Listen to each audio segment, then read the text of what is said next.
Then this is put as a referendum in front of the Texas voters themselves, and it's also an overwhelming vote. 46,000 say, let's leave. 14,000 say, I'm not so sure about this. So 46,000 to 15,000 Texas voters say, we're leaving. Why? Why does Texas, from the word go, join this new confederacy down here this morning, immediately after the war? Not hard, huh? That was one of the main things in the Republic of Texas Constitution was the United Slaves. They want to protect slavery. Yeah. You could say it's just what we do. We like to secede and form new countries. Seriously, from 1835, think about this. From 1835 to 1861, Texas was a part of 4 different countries: Mexico, the Republic of Texas, the United States, and the Confederacy. That's once every 6.5 years. Like, let's form a new country, or join a country, or leave a country. It's kind of what we do. But obviously that's not why they're doing this. And the slavery issue is at the heart of this. And let me pause for a second here because I think this is important. Okay. You may not know this. I'm a historian. I know. I said this day one day if you weren't here. We love to disagree with each other.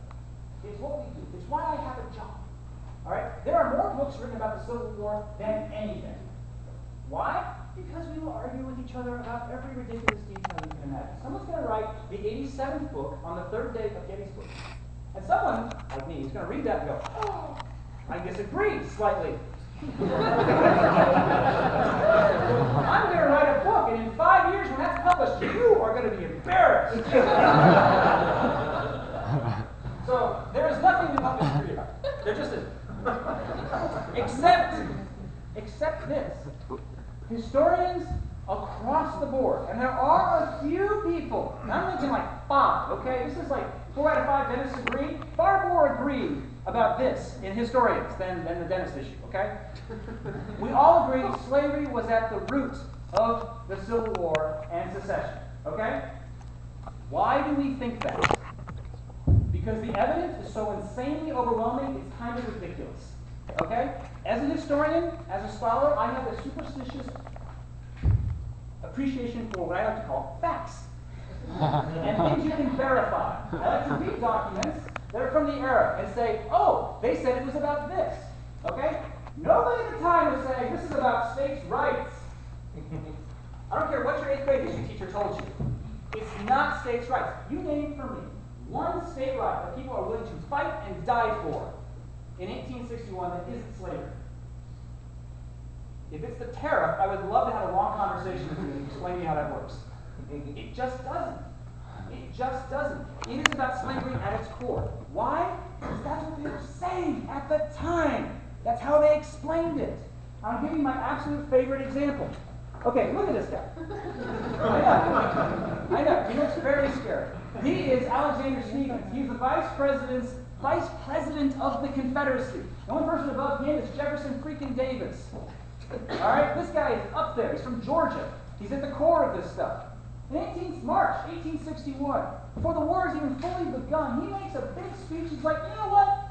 I'm going to explain why this is happening. I'm going to lay it out there for you. All right? And so what Alexander Stephens said up and down the board is, I think, very instructive. So here's how this guy actually explained this, okay? He's explaining what the Civil War is about and why the South was leading. He said, quote, this is him talking, questions relating to our peculiar institution of African slavery as it exists among us, the proper status of the Negro in our form of civilization, this is the immediate cause of the late rupture and present revolution. And he's explaining, here's the problem, guys. This is actually how he says it. He goes, you know Thomas Jefferson and George Washington? They had this crazy and wrong idea that all men are created equal.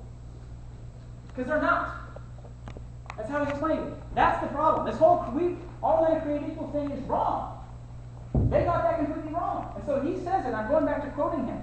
He's talking about that idea of all men created equal. He says, quote, our new government, the Confederacy, is founded upon exactly the opposite idea.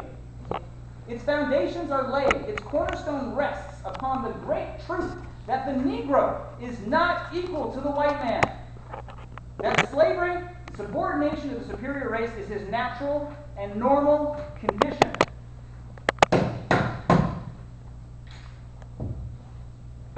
You know what he said 25 years after the war? What's wrong? Stage lights.